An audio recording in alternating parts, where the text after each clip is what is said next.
ठाकरे के 6 सांसदों का बकायदा एकनाथ शिंदे वाली शिवसेना में विलय हो जाता है तो शिवसेना के लोकसभा सांसदों की संख्या 7 से बढ़कर 13 हो जाएगी और इससे महाराष्ट्र में शिंदे की पार्टी लोकसभा सांसदों के हिसाब से नंबर 1 भी हो जाएगी, क्योंकि बीजेपी के पास राज्य से 9 सांसद ही जीते हैं। साफ है कि सिर्फ मुंबई ही नहीं बल्कि दिल्ली दरबार तक शिवसेना का दबदबा बढ़ेगा। अभी तो मोदी सरकार में शिवसेना के एक ही मंत्री हैं, लेकिन बढ़ते प्रभाव और दबाव से मंत्रिमंडल विस्तार में उसका शेयर बढ़ सकता है। हालांकि शिवसेना और शिवसेना यूबीटी की लड़ाई से बीजेपी साफ साफ किनारा कर रही है। तो हमको संबंध ही नहीं जी, it is between Shiv Sena and UBT Shiv Sena, इसमें बीजेपी का संबंध क्या है? तो ये महाराष्ट्र के उधर जो उद्धव जी का और माननीय शिंदे जी का, माननीय उद्धव जी का जो है वो तो पुराना है, वो तो चल रहा है। हमको बीजेपी को क्यों प्रश्न पूछते हो? महाराष्ट्र में शिंदे साहब को और इनको पूछो, उद्धव जी को, हमको क्या पूछते हैं आप? हालांकि आज शिंदे के साथ मंच पर ठाकरे के बागी सांसद नहीं गए। इसकी वजह यह बताई गई कि जब तक बागी सांसदों के विलय को स्पीकर से मान्यता नहीं मिल जाती है, उससे पहले दूसरे दल के मंच पर जाने से वो सांसद सदस्यता और योग्यता खो सकते हैं। दरअसल सारा खेल ताकत का है, ताकत है और सत्ता के इस खेल में उद्धव ठाकरे की पार्टी बहुत पिछड़ गई है, ऐसा दिखाई भी दे रहा है। अब ठाकरे की पार्टी छोड़ने वाले सांसदों ने उद्धव ठाकरे पर परिवारवाद का भी आरोप लगा दिया, लेकिन परिवारवाद का भूत तो शिंदे की पार्टी में भी पीछा नहीं छोड़ने वाला है। अगर उद्धव ठाकरे के बेटे आदित्य ठाकरे वंशवाद के प्रतीक हैं, तो यही बात एकनाथ शिंदे के बेटे श्रीकांत शिंदे पर लागू नहीं होता है क्या? नेस्को हॉल में जो बड़े बड़े पोस्टर लगे थे, उसमें बाल ठाकरे और आनंद दीघे की तस्वीर तो थी। इसके अलावा अगर दूसरी कोई तस्वीर थी तो एक एकनाथ शिंदे की और दूसरी उनके बेटे सांसद श्रीकांत शिंदे की। श्रीकांत के बारे में कहा जाता है कि ठाकरे के 6 सांसदों को तोड़ने में उनकी सबसे बड़ी भूमिका रही। हालांकि ठाकरे की पार्टी आरोप लगा रही है कि असली भूमिका तो पैसे का था। हमारे बाप का नाम बाला साहब ठाकरे है।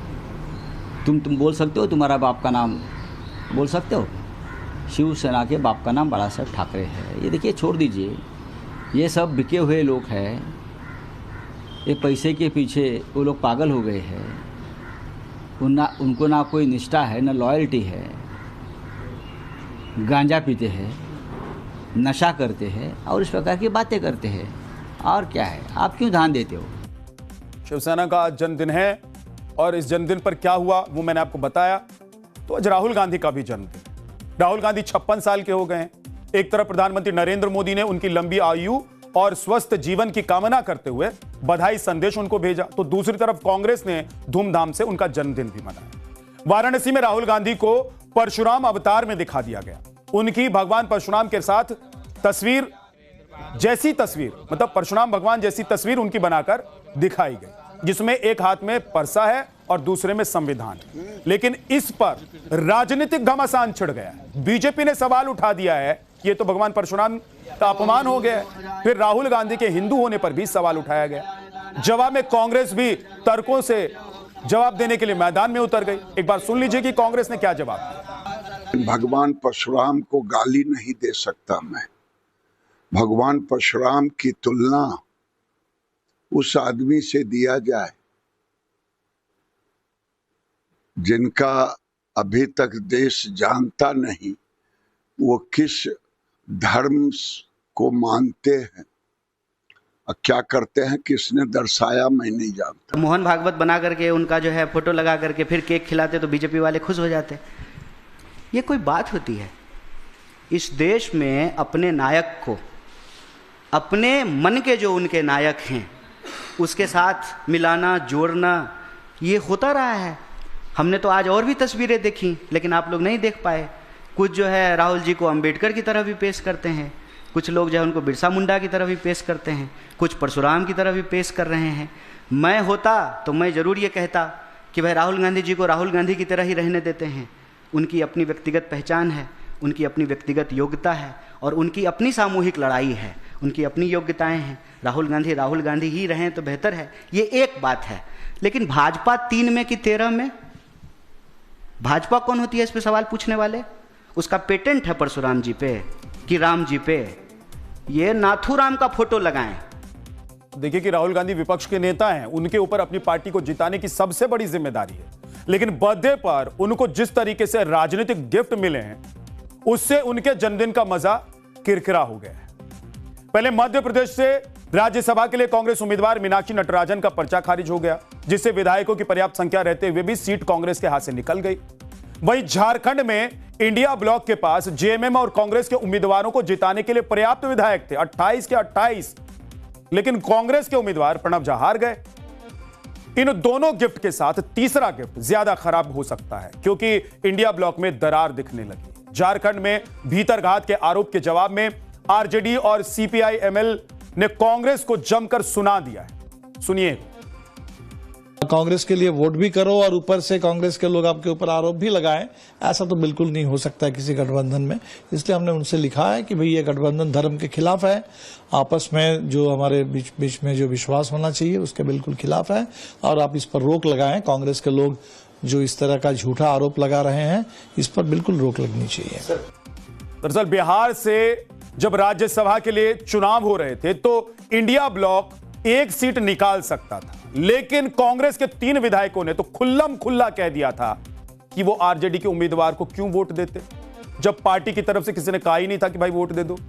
आज उन्हीं विधायकों के बयान को तेजस्वी यादव की पार्टी ने ट्वीट भी कर दिया। तो नेता का जो आदेश होगा वो हम लोग काम करेंगे। नेता बोला आप लोग स्वतंत्र है, अरे हमको प्रत्याशी पसंद नहीं था इसलिए हम लोग वोट नहीं किए, ये सच्चाई है। महागठबंधन का उम्मीदवार डिक्लेयर कहाँ किया गया था कि महागठबंधन का उम्मीदवार है? तो आरजेडी का उम्मीदवार था, तो हम लोग को तो नहीं कहा गया भाई महागठबंधन का उम्मीदवार है। दूसरी बात है कि जो उम्मीदवार थे वह हम लोगों के सिद्धांत के अनुरूप नहीं थे, इसलिए मैंने वोट नहीं दिया।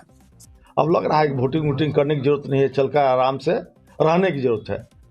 इसके बावजूद भी मैं पटना में रहा और मेरी पार्टी की तरफ से कोई उस तरह की आदेश नहीं हुआ कि आपको महागठबंधन का वोटिंग करना है। तो गजब चल रहा है, अपनी डपली अपना राग।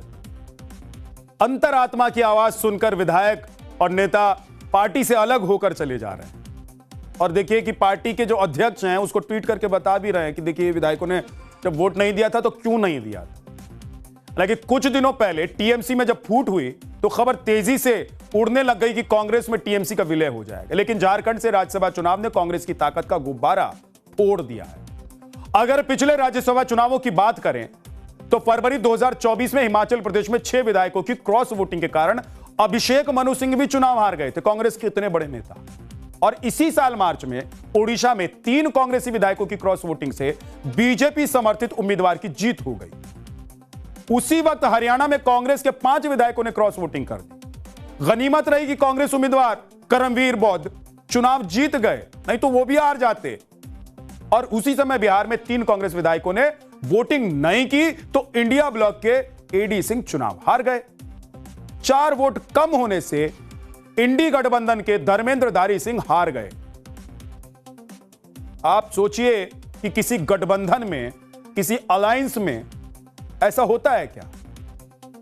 भाई अलायंस का मतलब, गठबंधन का मतलब ही होता है कि कदम ताल करेंगे, कंधे से कंधा मिलाएंगे और कदम से कदम मिलाएंगे, जहां जरूरत पड़ेगी एक दूसरे का हाथ पकड़ लेंगे।